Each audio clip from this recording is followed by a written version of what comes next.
आज हम आपको स्वामी विवेकानंद के जीवन की कहानी विस्तार से बताने वाले हैं, जिससे आप भी उस महापुरुष के बारे में जान सकें, जिसने भारतीय संस्कृति को विश्व पटल पर अपनी पहचान दिलाई।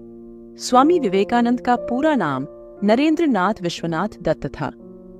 विवेकानंद का जन्म 12 जनवरी 1863 को पश्चिम बंगाल के कोलकाता में एक छोटे से कुलीन परिवार में हुआ। स्वामी विवेकानंद के 9 भाई बहन थे। इनके पिता विश्वनाथ तक कोलकाता हाई कोर्ट में वकालत करते थे। इनकी माता एक धार्मिक महिला थी।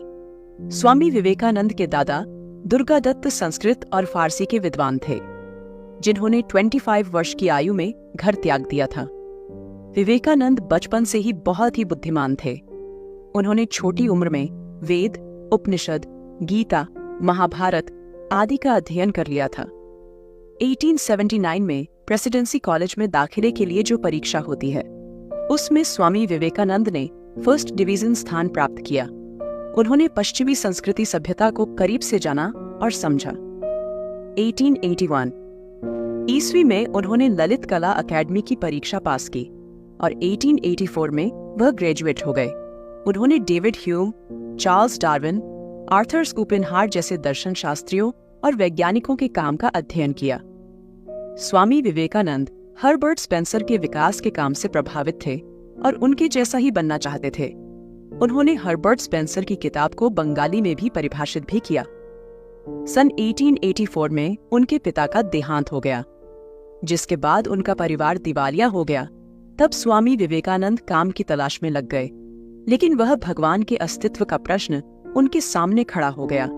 इसलिए वह रामकृष्ण परमहंस के साथ जुड़ गए, जिन्हें स्वामी विवेकानंद का गुरु माना जाता है। स्वामी विवेकानंद रामकृष्ण परमहंस के बहुत ही प्रिय शिष्य थे।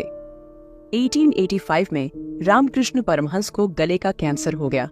अपने अंतिम दिनों में रामकृष्ण परमहंस ने विवेकानंद को बताया कि मानव सेवा ही सबसे बड़ी सेवा है। 1886 में रामकृष्ण परमहंस की मृत्यु हो गई, जिसके बाद विवेकानंद को रामकृष्ण परमहंस का उत्तराधिकारी नियुक्त किया गया और मठ की जिम्मेदारी उनके कंधों पर आ गई। सन 1893 में अमेरिका के शिकागो में विश्व हिंदू परिषद का आयोजन किया गया, जिसमें स्वामी विवेकानंद ने जाकर अपना भाषण दिया। स्वामी विवेकानंद का वह भाषण बहुत प्रसिद्ध है। स्वामी विवेकानंद ने अपने भाषण की शुरुआत में ही sisters and brothers on of America से करी, जिससे सभी प्रभावित हुए और उनके भाषण की पूरी अमेरिका में बहुत ही तारीफ की गई, जिसको वहां के सभी समाचार पत्रों ने छापा। जिसके बाद लोगों की रुचि स्वामी विवेकानंद और भारतीय संस्कृति को जानने में हुई। इसके बाद स्वामी विवेकानंद 2 साल तक अमेरिका में रहे और भारतीय संस्कृति और हिंदू धर्म का प्रचार अमेरिका में किया।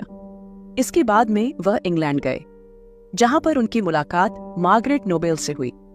वह स्वामी विवेकानंद से बहुत प्रभावित हुई और उनकी शिष्य बनी, जिसको सिस्टर निवेदिता के नाम से भी जाना जाता है। 1897 में उन्होंने रामकृष्ण मिशन की स्थापना की, जिसमें यह बताया गया है कि दुनिया के सभी धर्म ईश्वर तक जाने का एक रास्ता दिखाते हैं। 4 जुलाई 1902 को स्वामी विवेकानंद ने महासमाधि ली, जिसकी घोषणा उन्होंने पहले ही कर दी थी। महासमाधि लेने से पहले उन्होंने पूरे भारत का भ्रमण किया। उन्होंने भारत का भ्रमण पैदल ही किया। उन्होंने अपना पूरा जीवन सन्यासी ही बिताया। उन्होंने यह पहले ही बता दिया था कि वह 40 साल से अधिक नहीं जिएंगे। उन्होंने महासमाधि लेकर अपने जीवन को अलविदा कर दिया। वह चाहते तो अपना जीवन किसी बड़े देश में जाकर आराम से बिता सकते थे, लेकिन उन्होंने कहा कि उन्हें भारत देश से प्रेम है। उन्होंने अपना पूरा जीवन युवाओं और भारत माता के लिए लगा दिया। उनके जीवन से प्रभावित होकर निकोला टेस्ला ने भी उनकी तरह सन्यासी रहने का निर्णय किया। स्वामी विवेकानंद ने एक बहुत ही महत्वपूर्ण संदेश युवाओं और देश के लोगों को दिया। उठो, जागो और तब तक नहीं रुको जब तक लक्ष्य प्राप्त न हो जाए।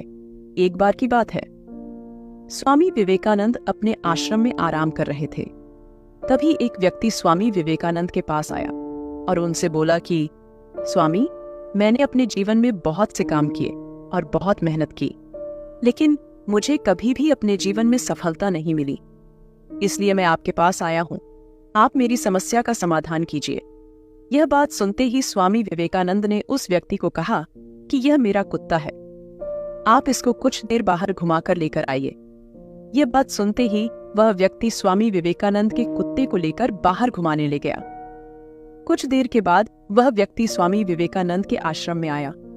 स्वामी विवेकानंद ने उस व्यक्ति से पूछा कि यह मेरा कुत्ता इतना जोर जोर क्यों हाँफ रहा है, ये इतना क्यों थक गया, जबकि तुम तो बिल्कुल भी थके नहीं लग रहे।